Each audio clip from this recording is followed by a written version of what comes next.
ధైర్యం ఉంటే ఆదేశించు అంటే మీ బాగోతాలు బయటపడ్డాయి.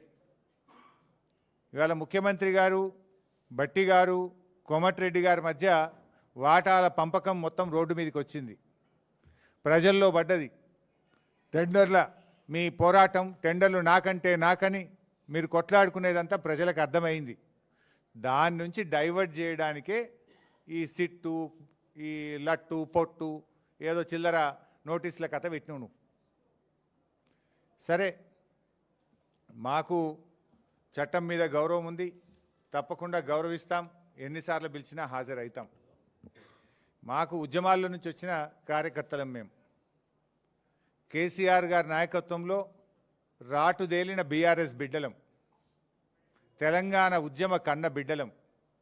ఉద్యమాలు, పోరాటాలు మాకు కొత్త కాదు, అక్రమ కేసులు అంతకంటే కొత్త కాదు, అరెస్టులు అనేటివి మాకు కొత్త కాదు. ఆనాడైనా కేసీఆర్ గారి నాయకత్వంలో వందలాది కేసులు పెట్టిన నిజాయితీగా తెలంగాణ ప్రజల పక్షాన కేసీఆర్ గారి నాయకత్వంలో పోరాడినాం. జైళ్ళల్లో పెట్టిన రెట్టించిన ఉత్సాహంతో తెలంగాణ కోసం పోరాడినాం. ఇలా మేము మీ కాంగ్రెస్ నాయకుల లెక్క సిట్ నోటీసులు రాగానే పారిపోయేటోళ్ళం కాదు. మీరు పిలిస్తే వచ్చినాం, బాజాప్తా వస్తాం. మీరు ఎన్ని ప్రశ్నలు అడిగినా సమాధానాలు చెప్తాం. ఈ అక్రమ కేసులు, ఎందుకంటే ఇవన్నీ ఇట్లాంటి అక్రమ కేసులు ఆనాడు సమైక్య రాష్ట్రంలో సమైక్యవాదులు మా మీద అనేక అక్రమ కేసులు పెట్టినారు. ఇన్ఫ్యాక్ట్ మీరిచ్చిన నోటీసులు మాకు దక్కిన గౌరవంగా భావిస్తాం. ఎందుకు ఈ మాట అంటున్నా అంటే, పొద్దుగాల నీ బామ్మర్ది భాగవతం బయట పెడితే సాయంత్రం నోటీస్ ఇచ్చినావు. ఇది రాష్ట్ర ప్రజలందరికీ అర్థమైపోయింది కదా. అంటే నువ్వు నీ భాగవతాన్ని బయటపడకుండా, ప్రజల్లో పడకుండా అటెన్షన్ డైవర్షన్ కోసం నువ్వు నోటీస్ ఇచ్చినావు. ఈ మాత్రం రాష్ట్ర ప్రజలకు అర్థం కాదా? రాష్ట్ర ప్రజలు అన్ని విషయాలు గమనిస్తూ ఉన్నారు. ఇన్ఫ్యాక్ట్ నువ్వు ఒక ప్రైవేట్ కంప్లైంట్లో కోట్ల రూపాయల డబ్బు ఖర్చు పెట్టి సుప్రీంకోర్టు న్యాయవాదులను పెట్టి నన్ను అక్రమ కేసులో ఇరికించాలని ప్రయత్నం చేసినావు. హైకోర్టు కొట్టేసింది. నువ్వు సుప్రీంకోర్టుకు కూడా పోయినావు, సుప్రీంకోర్టు కూడా కొట్టేసింది. న్యాయం గెలిచింది, ధర్మం నిలిచింది. అయినా నువ్వు మళ్ళా ఇంకో కేసులు ఇరికిద్దాము అని మళ్ళొక సిట్టు పెట్టినావు. ఇప్పటికీ నువ్వు 6 గ్యారంటీలు ఎగబెట్టినావు. నువ్వు యనుమల రేవంత్ రెడ్డి కాదు, ఎగవేతల రేవంత్ రెడ్డి అంటే మానకొండూరు పోలీస్ స్టేషన్లో కేసు పెట్టినావు. రైతు రుణమాఫీ చేయలేదు, దేవుని మీద ప్రమాణం చేసి రైతుల్ని, దేవుణ్ణి మోసం చేసినావు రేవంత్ రెడ్డి అంటే యాదగిరిగుట్టల కేసు పెట్టినావు. వరద బాధితుల్ని పరామర్శించడానికి పోతే ఖమ్మంలో రాళ్ల దాడి చేపించి ఖమ్మంలో కేసు పెట్టినావు.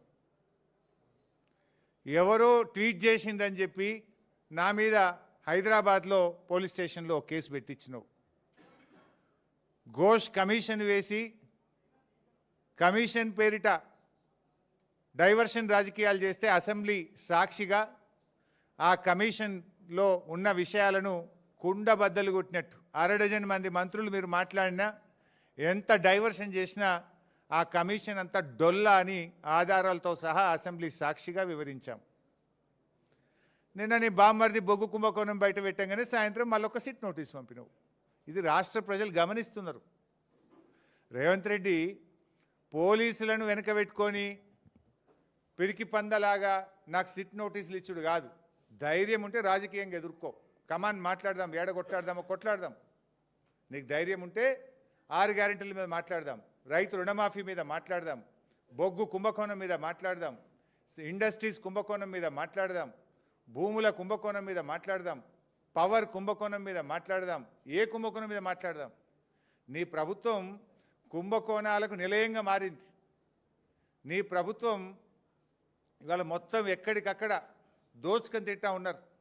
ప్రజలకు ఇచ్చిన గ్యారంటీలు గాలికి వదిలేసిండ్రు. అందిన కాడికి దండుపాలెం ముఠాలాగా దోచుకుంటా ఉన్నారు.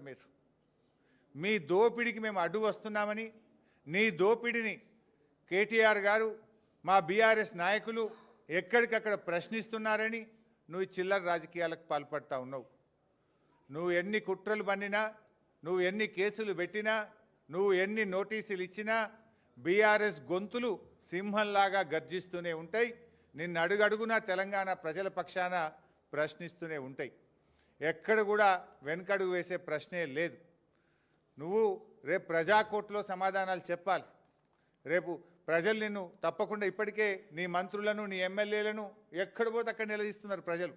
పోలీసులను అడ్డం పెట్టుకొని పారిపోతున్నారు నీ మంత్రులు నీ ఎమ్మెల్యేలను ప్రజలు నిలదీస్తూ ఉన్నారు. రోడ్డుకు అడ్డం కారుకు అడ్డం నిలబడి పట్టుకొని అడుగుతూ ఉంటే పోలీసులను పెట్టుకొని పారిపోతూ ఉన్నారు. రేపు ప్రజలు తిరగబడే రోజులు కూడా దగ్గరలో ఉన్నాయి.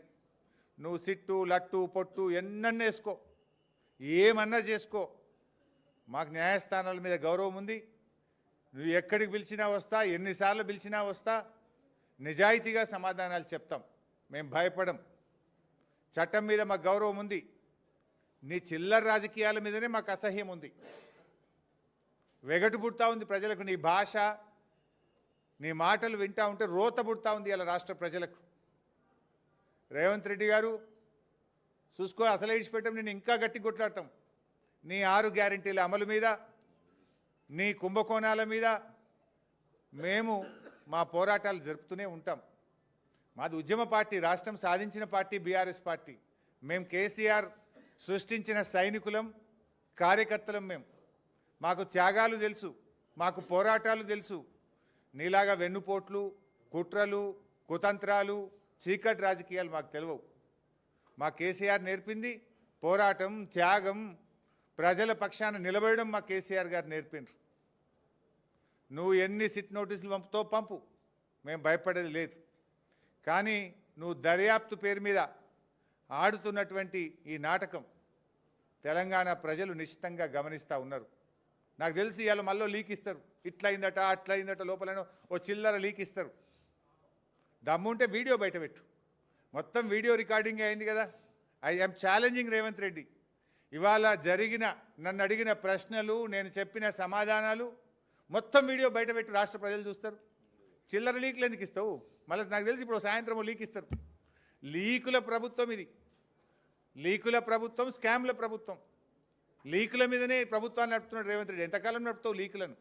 ఈ లీకులు, ఈ చిల్లర రాజకీయాలు, ఈ బురద రాజకీయాలు నడవయి. ప్రజలకు డెలివరీ కావాలి, ప్రజలకు ఇచ్చిన మాట నిలబెట్టుకోవాలి. అరే నాట్లు పడుతున్నాయి, ఇదివరకు రైతు బంధు ఇయ్యలే, రైతు బంధు ఎప్పుడు ఇస్తావో చెప్పు. నాట్లకు కేసీఆర్ పైసలు ఇస్తే నువ్వు ఓట్లకు పైసలు ఇస్తున్నావు. ఓ పంటకు ఇస్తున్నావు, ఓ పంటకు ఎగబెడుతున్నావు. ఓ పంటకు బోనస్ ఎగ్గొట్టినావు, 2 పంటలకు రైతు బంధు ఎగ్గొట్టినావు, సగం మందికి రుణమాఫీ ఎగ్గొట్టినావు, పంటల బీమా ఉత్తదే చేసినావు. అంతా 2 లక్షల ఉద్యోగాలు ఉత్తదే అయిపోయింది. మహాలక్ష్మి 2500 పత్తా లేదు. 4000 పింఛను ఇవాళ ముసలోళ్ళు కళ్ళల్లో వత్తులు వేసుకొని అవ్వాతాతలు ఎదురు చూస్తున్నారు. వాటి గురించి మాట్లాడు. ఈ నోటీసులు మమ్మల్ని భయపెట్టలేవు సరికదా, మీ పతనాన్ని మరింత వేగవంతం చేస్తాయి. గుర్తుపెట్టుకో రేవంత్ రెడ్డి. ఇలాంటి నోటీసులతో మేము భయపడం. నీ రాజకీయ పతనం మరింత పేక మేడల్లాగా కూలిపోయే రోజులు దగ్గరలో ఉన్నాయి. నీ పతనానికి నువ్వే నాంది పలుకుతున్నావు. నీ పతనానికి నువ్వే అడుగులు వేస్తూ ఉన్నావు.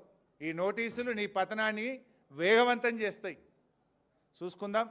బట్ మేము ఫైనల్గా మళ్ళీ డిమాండ్ చేస్తున్నాం.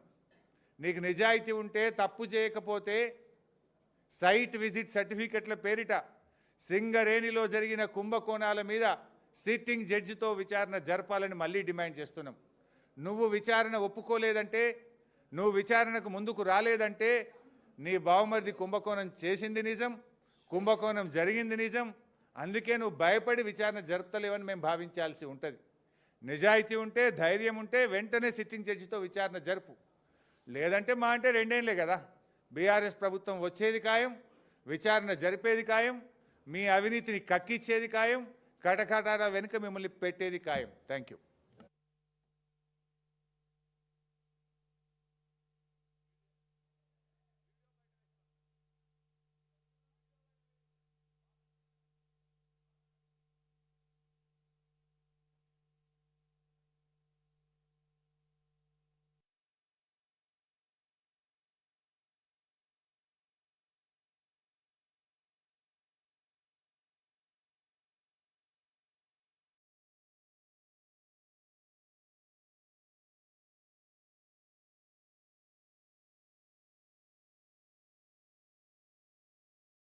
ఈ బొగ్గు కుంభకోణాల్లో జరిగిన అవినీతిని మొత్తం